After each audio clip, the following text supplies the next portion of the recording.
A friend said, "Come along with me." I said, "No, I'm not."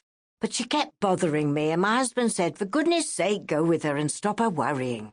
So I went with her, and that was the best day's work I ever did. A WI member, 1919.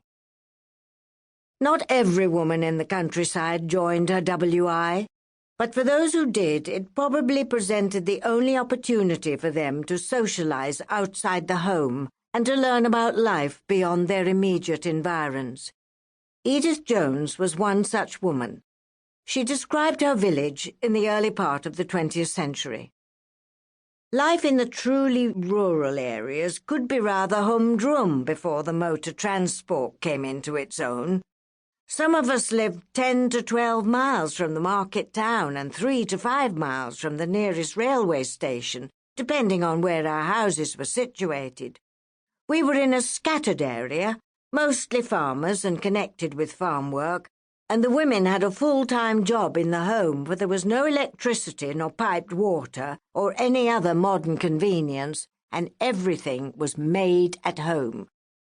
We seemed to have little time or cause to visit our next village unless it was for a fresh sitting of eggs in the spring, or a jar or two of honey in the autumn ready for winter colds. The menfolk generally managed the cattle auctions, touching each other for a lift in the farmers' gigs, but if the farmer's wife went too, they knew they'd have to be sober to touch a ride back. Edith married John Cecil, Jack, Jones, on the 10th of July, 1914, less than a month before the outbreak of the First World War. They moved to Red House Farm in Smethcote as tenant farmers, with milking cows, sheep and poultry on some 60 acres. It was not a large farm even in those days, and they had little money. They milked morning and evening with the help of Jack Middleton, who lived nearby in Picklescote. Jack was an ex-soldier of the Great War. He never married but lived with his elderly mother and earned his living by catching rabbits and working for Mr. Jones, earning 5 shillings for 8 hours' work, Edith noted. The cows came into the milking ship-on opposite the house to be milked, but that building had no water, so the cows had to be driven down to the pond at the end of the farmyard to drink after milking. In addition to the cattle and sheep, there were Edith's chickens, of which she was extremely fond. She sold eggs at the farm gate as well as taking them into Shrewsbury Market on Saturdays. When there were tasks on the farm, such as caring for sick animals, Edith invariably helped out. She wrote about drenching and hand-feeding a calf that was poorly. For 3 days she looked after it, but she wrote, "At 1:45 on Saturday morning the calf died. The men buried it. It had tried hard to rally." Although she was clearly touched by the calf's death, Edith was unsentimental about animals. Farming was a way of life, and there would always be deaths as well as births in the countryside. Jack Jones was a quiet man committed to his farm and the community.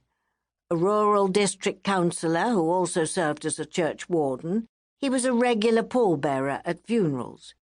He went to market weekly to buy or sell stock, and he enjoyed the quiet life of the country with its seasonal rhythms.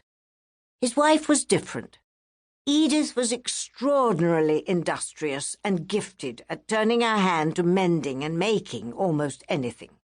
She was also an avid reader, and despite her busy life as a farmer's wife, would try to set aside an amount of time each afternoon to reading or studying. She loved the wireless and used to note programs that she had listened to in her diaries. In March 1938 she wrote, "Sowed antirrhinums and sweet peas in boxes. Listened to the parliamentary discussion on the unrest in Central Europe." 6 months later, Chamberlain returned from Munich. "The European Peace Pact was signed. May it be a lasting pact for our good. War has threatened and been hanging over us, and the relief when peace was declared was immense." That year, on Armistice Day, she remained hopeful. "Nice morning. I gather and clear up wood under yew trees. chop some, then Len comes and finishes them. There is now a good supply in the shed, and it looks tidy. We keep the 2-minute silence and feel thankful for peace in the country.